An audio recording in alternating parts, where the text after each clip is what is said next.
আর সারাদিন শুধু কৃষ্ণের সংসারে অনলাইন শপিং করা হলো। রাধে রাধে বন্ধুরা, কেমন আছো সবাই? আশা করি সবাই ভালো আছো, সুস্থ আছো। সকালবেলা থেকে আজকে ব্লগটা শুরু করছি। এই যে সকালবেলা আজকে রান্না করেছি, এদিকে অন্ন হয়ে গেছে, শাক রান্না করেছিলাম আর আলু পেঁপে ভেজেছিলাম কালো জিরে শুকনো লঙ্কা ফোড়ন দিয়ে। এটা 7-8 রকমের ডাল মিশিয়ে রান্না করেছিলাম। 7-8 রকম ডাল বলতে গেলে এর মধ্যে কিছু দানা জাতীয় ডালগুলোও আছে। তো অনেকগুলো ডাল একসাথে রাত্রিবেলা ভিজিয়ে রেখেছিলাম, ভিজিয়ে রেখে আর এখন রান্না করলাম। আর একটু পাঁপড় ভাজবো, তেল দিয়েছি, এটা ব্যাট পাঁপড় ভেজে তারপর ভগবানকে ভোগ নিবেদন করবো। তো পাঁপড় ভাজা হয়ে গেছে, এখন ভগবানের ভোগে থালা সাজিয়ে নিচ্ছি। আর এমনিতেও 5 মিশালি ডাল আমি করি, তার মধ্যে আরও কিছু এক্সট্রা দানা জাতীয় ডালগুলো দিয়েছি, যেরকম খোসা সমেত মুগ ডাল, এমনি মুগ ডাল, তারপর বিউলির ডাল, মটর ডাল, ছোলার ডাল, আর রাজমা দিয়েছি একটু, ওর মধ্যে সয়াবিনস দিয়েছি, আরও অনেক কিছু ছিল, সেগুলো সব দিয়ে আর রাত্রিবেলা বেশ অনেকগুলো হয়েছিল আর ভিজিয়ে রেখেছিলাম। ভিজিয়ে রাখলে তাড়াতাড়ি সেদ্ধ হয়ে যায়। আর সকালবেলা প্রেসার কুকারের মধ্যে একটুখানি লবণ আর একটু খাবার সোডা দিয়েছিলাম, দিয়ে আর সেদ্ধ করে নিয়েছি, বেশ ভালো সেদ্ধ হয়েছে।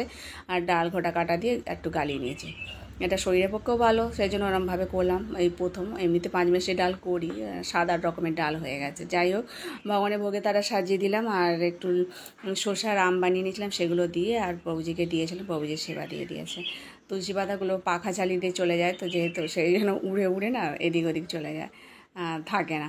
তো যাই হোক, ভগবানকে দর্শন করে নাও। আর প্রসাদ পাওয়া হয়ে গেছে, আর প্রভুজিও অফিসে চলে গেছে। এখন আমি আর কাজকর্মগুলো সারছি, খুব গরম পড়ছে। আর এখানে খাবার দাবার বাসনগুলো সকাল থেকে অনেক বাসন পড়েছে, সেগুলো সব মেজে নিচ্ছি, মেজে নিয়ে তারপরে বাদ বাকি কাজকর্মগুলো সারবো। আর কিছুদিন পরই তো রথযাত্রা আসছে। তো প্রতি বছর রথযাত্রাতে খুব আনন্দ হতো আমার শ্বশুরবাড়িতে। গোকুর জন্য একটা ছোট্ট রথ কিনে দিয়েছিলাম, সকালবেলা করে পুজো দিয়ে দিতাম, আর পাড়ার বাচ্চারা মিলে আর গৌকে নিয়ে সবাই রথ টানতে নিয়ে যেত, সবার বাড়ি বাড়ি যেত। আর সবাই কী করতো, 1 টাকা 2 টাকা করে ওই রথের জন্য বাচ্চাদের হাতে দিত। তো ওইরকম প্রতি বছর হতো। আমাদের বাড়িতেও যখন কেউ আসতো তখন আমরাও তাদেরকে দিতাম, ঘন্টা বাজাতে বাজাতে। আর রথ তারা দড়ি ধরে টানবে, ছোট রথ, বাচ্চারা নিয়ে এসছে, আনন্দ করতো এরমভাবে। তারপর যে পয়সাটা রথ হয়ে যাওয়ার পর হতো, তার মধ্যে আরও কিছু টাকা দিয়ে আর আমি কী করতাম, লুচি করতাম বাচ্চাদের জন্য, আর ছোলার ডাল আর তার সাথে মিষ্টি। তো এই রান্না করে বাল্যভোজন করাতাম সমস্ত বাচ্চারা, যারা যারা গেছে সবাইকে, আবার যারা যায়নি তাদেরকেও নেমন্ত্রণ করে ওই করে খাওয়াতাম। খুব আনন্দ হতো প্রতি বছর, মানে এত ভালো লাগতো। এখন আর এই প্রচলনটা এদিকে আর হয় না, ওখানে হতো। জানি না এরকম কারো আছে নাকি এখন ওই প্রচলনটা, যে রথ যারা টানে টেনে নিয়ে আসবে তাদেরকে বাচ্চাদের হাতে কিছু পয়সা দেওয়া। আর যেটুখানি হতো, তারপর যেটুখানি লাগতো সেটুখানি প্রভুজি আবার দিয়ে জিনিসপত্র কিনে নিয়ে আসতো, আর আমি রান্না করে বাচ্চাদের খাওয়াতাম। আর বাচ্চারাও খুব আনন্দ হতো, যেহেতু ওদেরকে রান্না করে খাওয়াতাম। আর এখন বড় হয়ে গেছে, এখন আর সেসব হয় না। সারাদিন ধরে খালি এই অনলাইন থেকে শপিং এসছে। দেখো কী কী এনেছে, দেখো আম নিয়ে এসছে, ল্যাংড়া আম, আর এদিকে হিমসাগর নিয়ে এসছে, কাঁচা কাঁচা মতো দেখছি, আর কিছু আবার মানে নরম হয়ে গেছে। আর এর মধ্যে নিয়ে এসছে ঢ্যাঁড়স, অর্ডার করেছিল। তো এই ঢ্যাঁড়স দেখছি শক্তও আছে, আবার কিছু কচি আছে।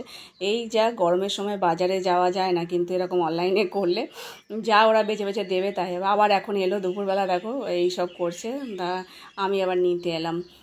আর গরমে যে কোথাও যেতে ইচ্ছা করে না, বাজার করতে ইচ্ছা করে না। প্রথমবার এই আনাজ আর এই আম নিয়ে দেখলাম কেমন হয়। যাই হোক, চাল নিয়েছিলাম।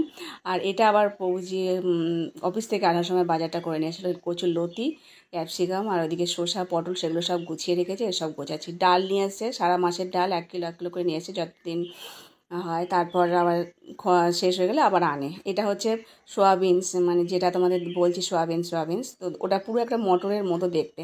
তো ডালগুলো এখন ঢেলে রাখছি। আর এটা হচ্ছে বিউলির ডাল, মটর ডাল আর সোয়াবিনস হয়ে নিয়ে আসছে, ঢেলে ঢুলে রাখবো। আর কচুলতি 2 আঁটি নিয়ে এসছে, এখন থেকে দেবো, এখন আর ওটাকে ছাড়াবো না, পরে ছাড়িয়ে নেবো, সময় লাগবে। তো তারপরে রান্নাবান্না এখন তো মানে বিকেলবেলা, তো আমি এইগুলো গোছাচ্ছি। আর একটু মেঘলা মেঘলা করেছে, মানে সকাল থেকে খুব গরম পড়ে, আবার তারপর মেঘলা হয়ে যায়, খুব তখন গরম লাগে। তো যাই হোক, এই হচ্ছে সয়াবিনস, পুরো মটরের মতো দেখতে, ভেজালে আকারে, ওই যেরকম রাজমা দেখতে লাগে ওরকম হয়ে যায়, একটু ছোটো সাইজের। তো দেখো, বলতে বলতে এখন ঝিরিঝিরি বৃষ্টি হচ্ছে বিকেলবেলা, আর একটু যদি ঠান্ডা হয় ঘরটা। আর আজকের মতো ভিডিওটা এখানে শেষ করছি, দেখা হবে পরে একটা নতুন ভিডিওতে। আর ভিডিওটা করতে যদি একটু ভালো লেগে থাকে, লাইক কমেন্ট আর ফলো করতে ভুলো না। ততক্ষণের জন্য রাধা মাধবের কৃপায় সকালে ভালো থেকো, সুস্থ থেকো। হরে কৃষ্ণ।